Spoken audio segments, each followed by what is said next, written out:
G'day guys, this is part 4 of the repair of the audio circuit in Minelab or a copy type GPX battery.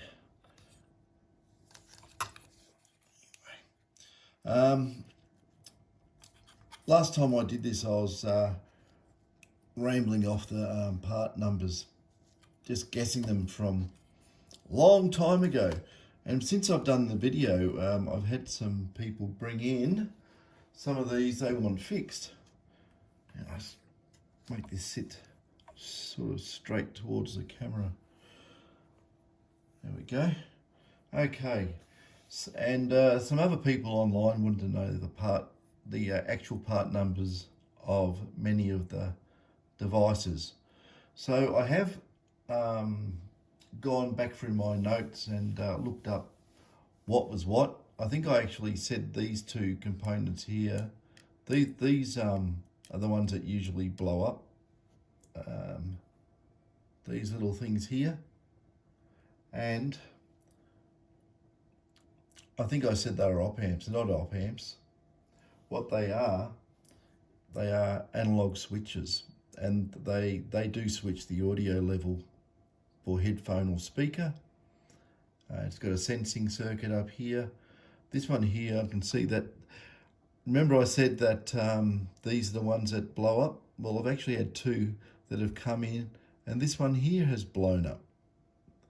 And that is a SOT23-5 device. And it actually had, I looked on the other ones too, and in my notes, it actually has a different part number on that IC, and the part number on that IC is V for Victor, B for Bravo, H for Hotel, and I for India. So VBHI is the part number, well, the marking code.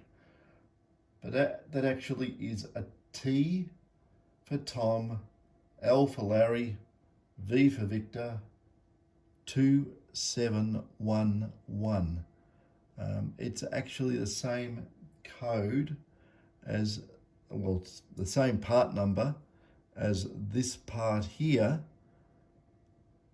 which is the one that is labelled VAJI, Victor Alpha Juliet India. So even though they've got different markings, it is the same part. It's a micro power op amp, one there and one there. These two devices are TLV 2711. That's them. Now, I did do a bit of hunting. This chip here was made by a Taiwanese company, I think initially, or did they copy it? I don't know which way around it went, and they don't make it anymore. It was manufactured by Winbond, that make audio chips, mainly for computers and stuff like that. But bit of further research, I thought it was unavailable. No, it is. It's very, very available. It is a very, very common LM4898. An LM4898. And it is a differential audio amplifier IC. I think I did say it was a differential amplifier last time on one of the other videos, but yeah, that is it. It has a marking on it. I think it's M8A8 or MBAB. I can't tell. And the other numbers, it's G for golf, E for echo, and number 3. And that is a Texas Instruments part. the LM4898. So he's available. These devices here, yes, the analog switches. And I think I gave out the wrong number because I confused these with these in the part number for some reason. But these ones here, the two that normally blow up, except for this one's got that one blown up, these are TS5A3159. And they do have a code after that as well, which is DBVR. But they only make these in the SOT23-6 packages. So that will be what they are. T, as in, I'll do it in phonetics, Tango, Sierra, 5, Alpha, 3, 1, 5, 9, and Delta, Bravo, Victor, Romeo, if you want to have the whole complete part number. And these are marked JA8R, is Juliet Alpha 8 Romeo for these ones. The other things I did find out as well, this is a regulator. I think I said it was a regulator last time. It's not a normal regulator, as in a 5-volt regulator. This is a low dropout CMOS type regulator. And, you know, if you just look around for a 5, if you think it's, these are pretty hardy, they don't blow up. Never seen one blown up. And they're pretty hardy, so just a low dropout 5-volt regulator. This device here is a P-channel MOSFET. And if you want to know the part number, it's FDS 9435. So Foxtrot Delta Sierra 9435. They're very, very rugged, unlikely to ever go wrong. This is the battery charge circuitry here. It's an Atmel chip in there. I have never ever bothered looking at it. Just some pass diodes, high power diodes. These devices here, they do have, I did look at them before, and I did say they measure as diodes, as in 2 series diodes in the package. You could possibly just put BAV99s in that there. I looked up the little marking on it. It says WA and then 14. But I think the 14 is probably a date code. And I've looked everywhere for a diode marked WA. I can't find it. But it just measures as a series, 2 diodes in one package.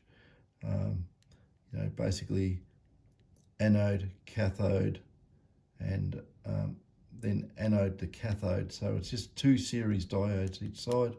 They might be Zener diodes, possibly. They do connect to, if I look and get all this correct, that runs up there. Okay.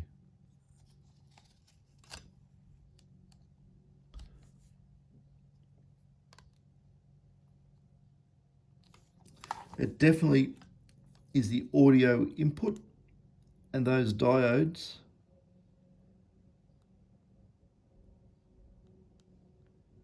there, the audio, this is the audio input into the audio amplifier. So they're probably input protection to some degree. Probably a safety mechanism. Probably work without them quite well, as long as you don't exceed the input level specifications for the audio amp here. So hopefully this straightens out some of the part numbers. for these. So I'm starting to see these ICs here. You know, that's definitely burnt. It's crispied. So apart from these going, this one goes. I've never seen the one down here go, and I would say, just having a look at the circuit, at the layout. It's also connected to the audio as well. It goes into the audio circuit here. So it's not part, oh, I don't know, is it or is it not? It might be part of the auto switching. These battery, the audio circuits and so forth, turn off when there's no current draw. It may be a current draw monitoring setup here that it turns on the pass transistor when it senses a low impedance, such as a detector being turned on the power supply. I've never bothered nutting it out. I've never had to, you know, no need unless I wanted to go and build these up. But the Chinese are doing a good job copying them anyway. Bless their little black souls. But that's it. That's all power supply. Basically, here is power supplies in for the battery. This here is power supply, but that's basically the. I'd say this just runs all this stuff here, all the audio part. Anyway, hope I've cleaned up some of the miscommunication on these parts here, and yeah, like I say, it's just basically two analog switches which will drop the level for headphone. What they are, it's basically one input. It's got a inverter and a non-inverter. So the outputs from the input, depends if you put power on it or not, it'll flop states. It'll go, that will be normally on, and this one will be normally open. And then when you put power off, it'll change state. So if it's getting power, I don't know which way it's configured. I've never checked it out, but I just know that these flip states when you put a control voltage to them. So I would say that goes through, possibly these resistors up here, not sure.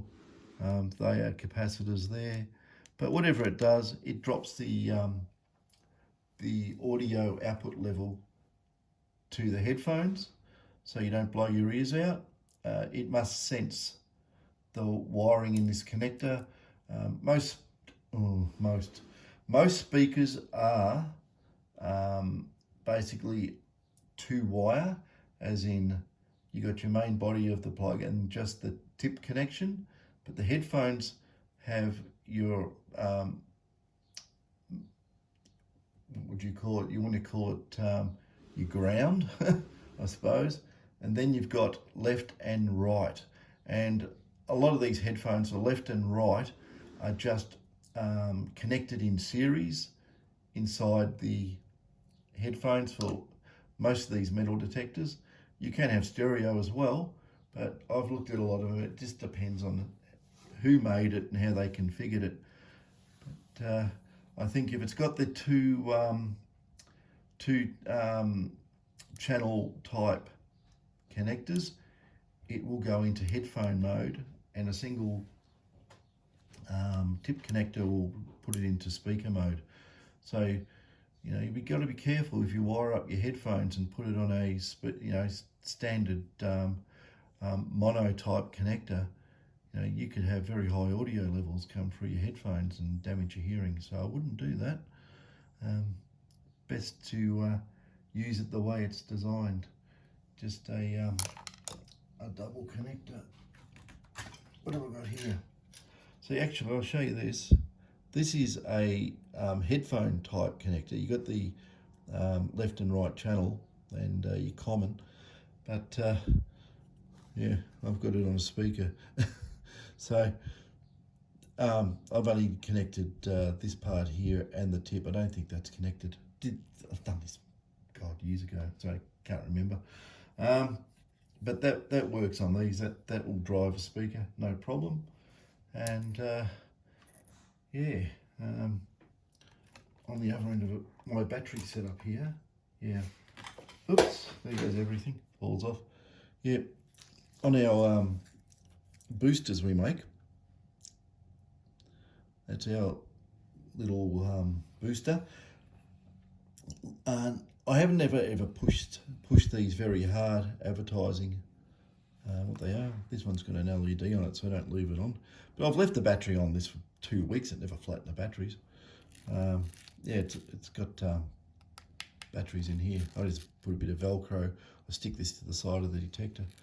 So yeah, these boosters, I better do a video on one of these too. I'll pull one apart and show you how I designed it. But yeah, this is it's got 2 controls. I've left it the controls like so. I don't bother putting knobs on it.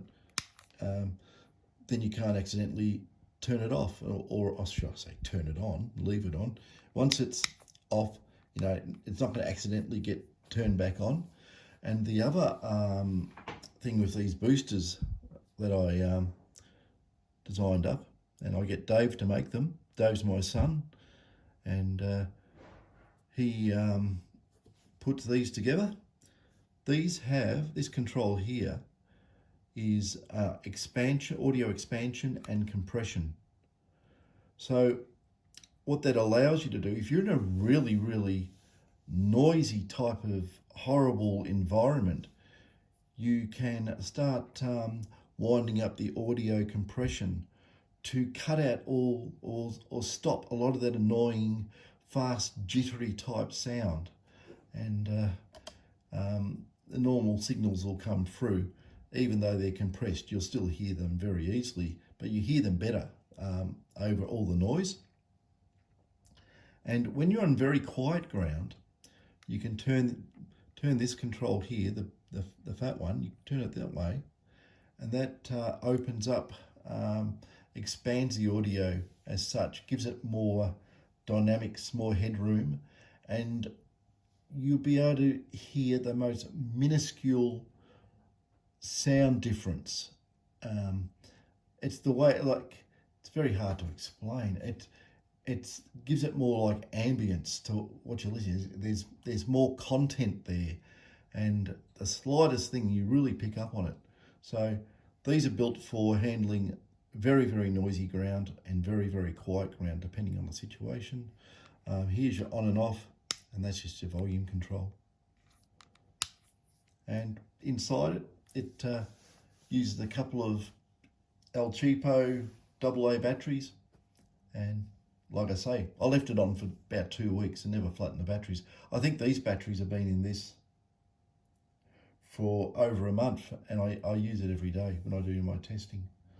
So yeah, that's our boosters on our website, which is, if you ever want one, it's detectormods.com. You can go and have a look at all our stuff. Okay, so I've educated everybody on these, especially one of the guys on one of the other videos wanted to know exactly the other parts.